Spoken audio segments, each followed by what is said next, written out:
ngaji. Silahkan. Manusia optimis adalah mereka yang selalu melihat ke depan itu dari sudut pandang positif. 1000 orang mengatakan that's impossible, itu tidak mungkin, mereka orang pertama yang akan mengatakan I'm gonna prove it, saya akan buktikan.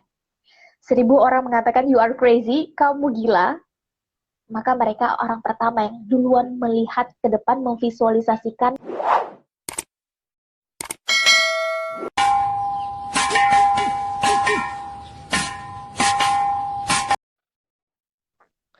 Ingin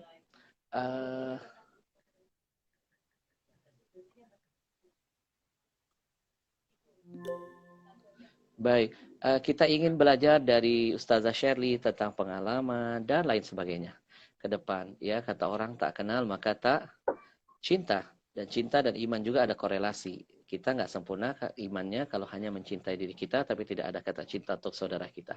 Teman-teman, untuk setengah jam ke depan, silakan siapkan pertanyaan terbaik dan terdahsyat untuk bintang tamu kita yang Masya Allah ini.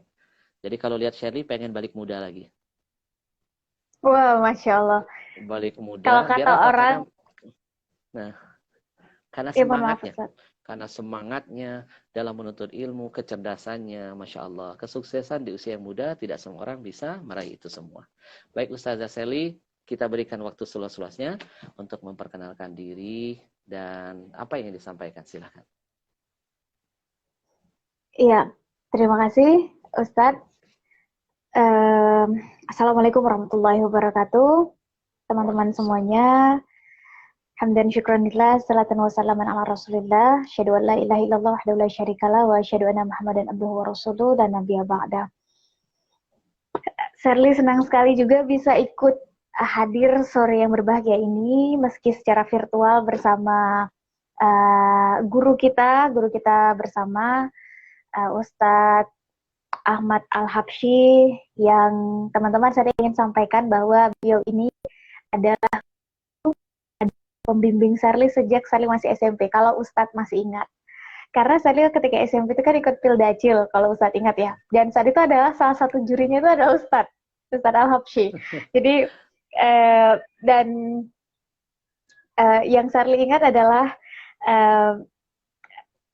Ustadz Al-Habsyi ini adalah Ustadz yang paling ditunggu-tunggu komennya oleh teman-teman Pildacil di angkatan Shirley saat itu. Dan Masya Allah luar biasa, dalam kesempatan kali ini diberi kesempatan untuk ikut dalam latihannya Burunda kita, Ustadz Ahmad, teman-teman yang ikut bergabung di sore yang berbahagia ini bisa ambil manfaat dari live Instagram ini. Dan juga pada teman-teman yang sudah bergabung, saya ucapkan terima kasih banyak teman-teman. Yang jelas sore yang berbahagia ini kita bawa santai aja ya Ustadz ya, izin Ustadz. Jadi kita bawa santai saja. Sekiranya ada yang ingin teman-teman tanyakan atau diskusikan, atau mungkin ingin teman-teman tanyakan sebenarnya ke Ustadz Al-Habsyi, tidak apa-apa, silahkan. Jadi kita anggap sebagai ngabuburit aja. Dan dalam kesempatan kali ini, Shirley tidak jauh-jauh berbicara tentang anak muda, karena Shirley teringat sama salah satu perkataan mentor Shirley saat masih kuliah, bahwa yang ditawarkan anak muda itu bukan masa lalu dan bukan sekarang. Yang ditawarkan anak muda itu adalah masa depan. Sehingga bicara tentang anak muda, maka kita akan bicara tentang masa depan. Dan ini juga tercermin, ini bukan baru 5-10 tahun yang lalu dibahas, tapi ini sudah ribuan tahun yang lalu sudah dibahas. Sebut saja, Sayyidina Ali pernah mengatakan, Syubanul yaum rijalul ghad, rijalul yaum imarul ghad. Ini pun diamini oleh para filsuf barat yang menyebutkan, the youth of today are the leaders of tomorrow. Artinya kurang lebih sama, bahwa pemuda hari ini adalah pemimpin di masa depan. Jangan mau kita balikkan kalimat yang dalam dan indah ini, teman-teman. Menjadi pemuda hari ini adalah pecundang di masa depan. Kenapa pecundang? Karena kita tak melakukan apa-apa, kita tidak mempersiapkan apa-apa dari sekarang. Ini menarik, Shirley izin mengutip sedikit perkataan dari salah seorang aktivis kemanusiaan asal Amerika Serikat. Berkulit hitam dikucilkan sampai akhirnya dia memeluk agama Islam. mengikuti gurunya, mentornya yaitu Muhammad Ali, Malcolm X, teman-teman. Pernah mengatakan, the future belongs to those who prepare for it today. Masa depan adalah milik mereka yang mau mempersiapkannya hari ini. Dan bicara tentang masa depan, kita bukan bicara tentang apakah kita laki-laki atau perempuan. Kita sedang tidak membahas kita lahir di mana, kita berproses di mana, kondisi sosial ekonomi keluarga kita seperti apa. Kita tidak sedang membahas itu. Bicara tentang masa depan, maka menurut Malcolm X tadi, anak muda selama mau melakukan persiapan, maka kita semua punya kesempatan yang sama untuk melihat masa depan. Pertanyaannya adalah, persiapan apa yang sudah kita buat dari sekarang untuk melihat masa depan kita. Ini menarik teman-teman, kesempatan lebih senang datang kepada mereka yang duluan melakukan persiapan. Kesempatan lebih senang hinggap kepada mereka yang duluan bersiap. Pertanyaannya adalah, kita ini yang ikut live sampai sekarang, tercatat ada 650-an orang, apa yang membuat kita semua berbeda antara kita dengan teman-teman, sebutlah teman-teman lain di Indonesia dari Sabang sampai Merauke, dari Miangas sampai Pulau Rote yang hari ini, detik ini juga tengah melakukan hal yang sama.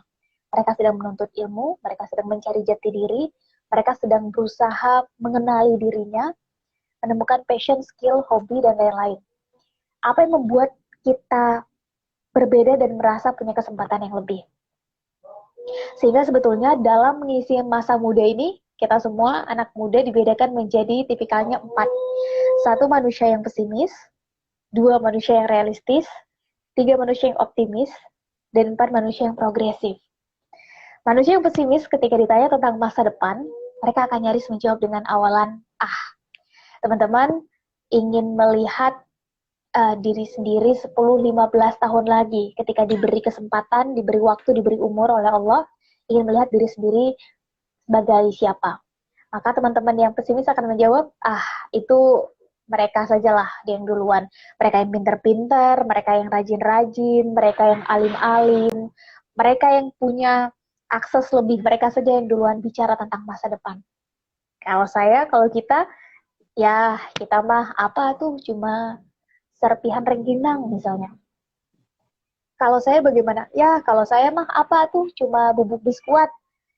Tipikal manusia pesimis duluan mengkerdilkan dirinya sendiri sebelum orang-orang sekitarnya. Tipikal manusia pesimis duluan meniadakan kemampuan yang ada pada dirinya sebelum orang-orang sekitarnya. Tipikal manusia yang kedua naik satu tingkat lebih tinggi, mereka yang realistis. Tanyakan satu pertanyaan pada manusia jenis ini tentang masa depan, mereka akan nyaris menjawab dengan awalan, ya sudahlah. Teman-teman ingin melihat diri sendiri, dapat kesempatan untuk tidak lagi merepotkan orang tua, kapan? Di usia berapa misalnya? Maka manusia pesimis akan menjawab, ya sudahlah, itu nanti kapan saya, untuk teman-teman yang sedang kuliah, kapan saya nanti lulus kuliah, kapan saya bekerja untuk yang mau bekerja, atau mungkin membuka lapangan kerja untuk teman-teman yang ingin jadi pengusaha, nanti saya kumpulkan sedikit, saya berikan pada orang tua. Bagaimana kalau tidak, teman-teman? Ya, sudahlah, nanti bagaimana takdirnya saja. Teman-teman yang laki-laki misalnya, teman-teman kapan ingin meminang anak orang? Ya, sudahlah, nanti kalau sudah ada akhwat yang mau dengan saya, kalau sudah ada rezekinya, nanti saya akan datang. Bagaimana kalau tidak ada? Ya, sudahlah, kapan nanti datang waktunya saja. Tipikal manusia realistis, teman-teman, mereka dibentuk oleh lingkungan, bukan mereka yang membentuk lingkungannya. Tipikal manusia realistis, mereka selalu mendengar narasi dari orang, bukan mereka yang menciptakan narasi untuk didengarkan oleh orang lain. 3 kata yang akan menghancurkan manusia tipikal seperti ini adalah apa, kata, orang. Apa kata orang? Syukur-syukur orang-orang yang ada di sekitarnya itu selalu mensupport, selalu mendukung, dan fair terhadap cita-cita, target, dan goal dalam hidupnya. Bagaimana kalau tidak? 1 kali hidup, 1 kali umur, habis untuk mendengar apa kata orang saja. Yang menjadi target, goal, dan tujuan hidup kita, tidak ada yang mendengarkan. Tipikal manusia yang ketiga naik 1 tingkat lebih tinggi, mereka yang optimis. tanyakan satu pertanyaan pada manusia jenis ini tentang masa depan, maka mereka akan nyaris selalu melihat dari sudut pandang positif. Teman-teman ingin melihat 10 tahun lagi diri sendiri misalnya, seperti apa? Tipikal manusia optimis, mereka akan menjawab, 10 tahun lagi saya ingin menjadi seorang ustadz misalnya, seperti Ustadz Al-Habsyi misalnya. Sekarang saya adalah seorang mahasiswa di semester X. Silahkan teman-teman di sendiri yang bergabung di sini tentu punya latar belakang yang berbeda, tentu punya keilmuan yang berbeda, tentu punya hobi yang berbeda. Silahkan teman-teman di sini sendiri. Saya adalah seorang siswa, saya adalah seorang mahasiswa, saya adalah seorang pekerja, saya adalah seorang ibu rumah tangga, saya adalah seorang, silahkan teman-teman di sini sendiri. Tapi 10 tahun ke depan, saya punya target, silahkan teman-teman isi.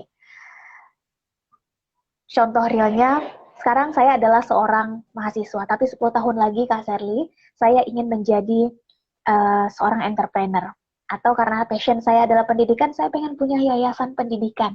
Karena saya ingin agar wilayah saya nanti bisa menggratiskan pendidikan untuk anak-anak yang tidak mampu. Silahkan. Saya ingin agar Indonesia 10 tahun lagi itu 0% yang buta huruf Al-Quran, Kak Sherly. Dan sekarang saya adalah guru ngaji. Silahkan. Manusia optimis adalah mereka yang selalu melihat ke depan itu dari sudut pandang positif.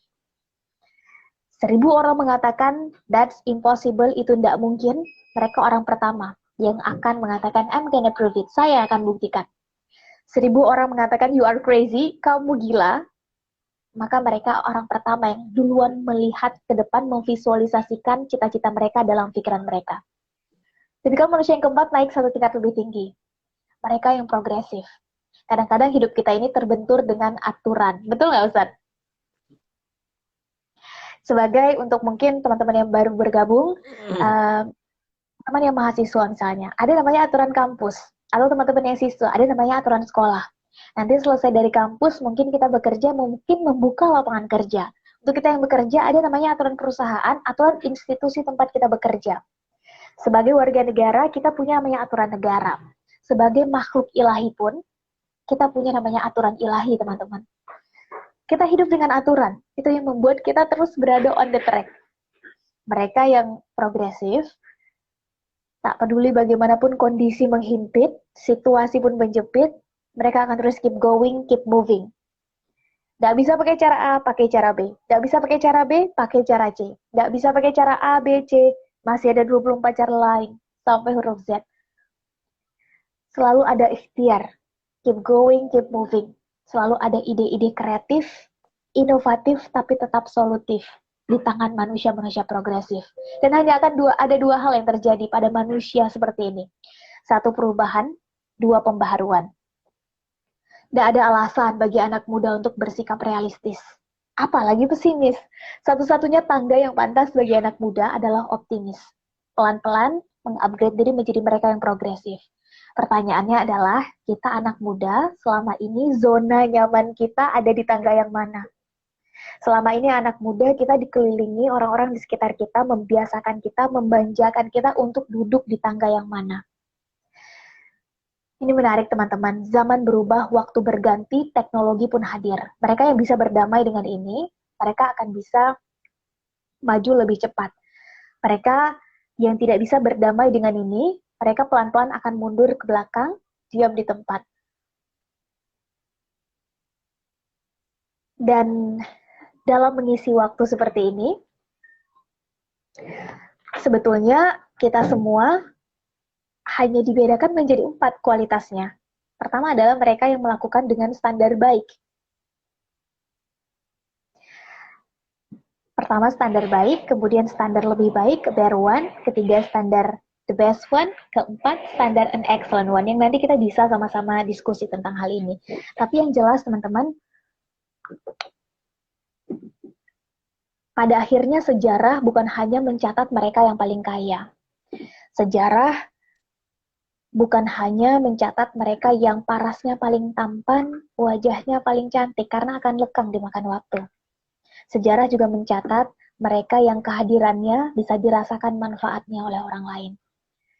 Dan lebih senang mencatat tipikal manusia seperti ini. sebut saja dari zaman Nabi, nama yang tercatat dalam sejarah adalah nama yang membuat gebrakan yang impact-nya bisa dirasakan bukan hanya untuk dirinya tapi orang-orang sekitarnya, bukan hanya untuk generasinya tapi juga untuk generasi selanjutnya.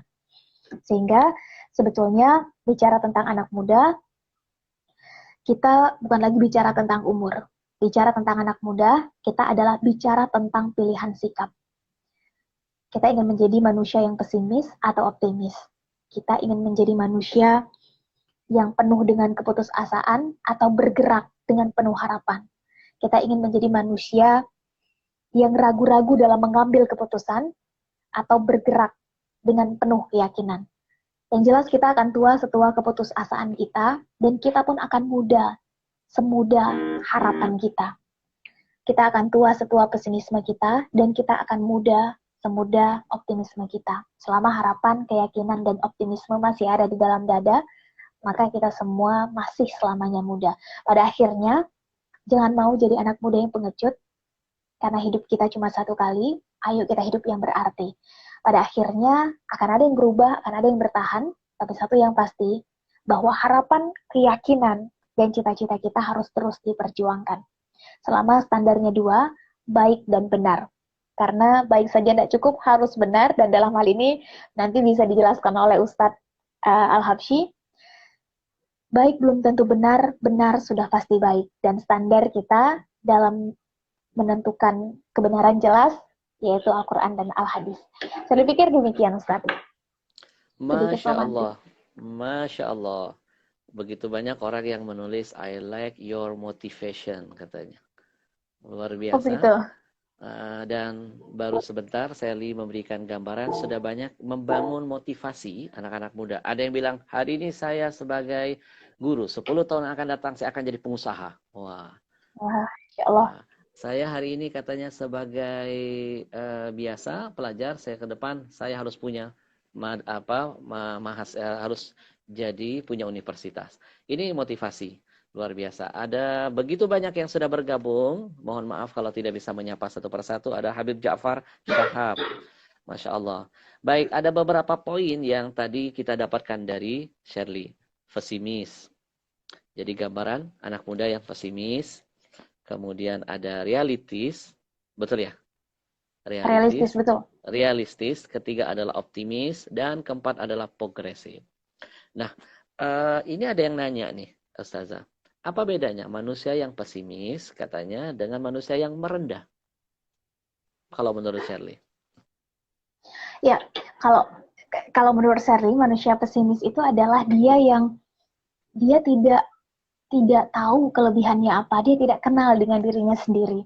Sehingga dia duluan mengecilkan potensi yang ada di dirinya, yang dititipkan oleh Yang Maha Kuasa pada dirinya, sebelum dia mengenali dirinya sendiri. Sehingga tidak bisa mengolah potensi diri ya? Betul.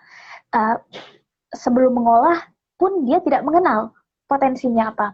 Jadi ketika sudah masuk, saya sudah kenal tapi saya tidak bisa mengolah. Kenapa nggak bisa mengolah? Karena ya sudahlah, lingkungan tidak mendukung. Ya sudahlah, itu masuk ke realistis menurut saya, Ustaz. Jadi pada akhirnya merendah itu pilihan. Itu adalah pilihan. Sedangkan ketika seseorang sudah sampai di titik kenal dengan dirinya siapa, ketika dia sudah tahu kelebihan atau potensi yang ada di dirinya siapa, maka dia memutuskan untuk merendah. Karena ya. Shirley, menarik sekali. Baru sedikit kita sudah mendapatkan ilmu yang luar biasa. Mungkin mudah-mudahan teman-teman bisa menyimpulkan. Bagaimana mungkin, kata Shirley tadi, bisa mengolah potensi dalam diri kalau tidak bisa mengenal dirinya. Orang yang pesimis itu, dia tidak bisa mengolah dirinya, potensi yang ada dirinya. Tapi bagaimana mungkin dia bisa mengolah potensi itu kalau dia nggak mengenal dirinya. Nah, teman-teman, dalam Islam kita akan diajarkan, man arafa nafsa, faqad arafa rabbah. Siapa yang bisa mengenal dirinya, maka dia akan mudah mengenal dan menemukan Tuhannya. Kenapa orang sulit mencari hidayah? Kenapa orang sulit mendekatkan diri kepada Allah? Karena dia nggak bisa tahu kebesaran Tuhan yang menempel tiap hari dalam dirinya, tubuhnya. Mulai dia melek mata, sampai dia tutup mata, ujung rambut, sampai ujung kaki. Di sana menempel tanda kebesaran Allah Subhanahu wa Ta'ala. Tapi sayang, dia tidak pernah bisa mengenal itu. Nggak pernah ketika dia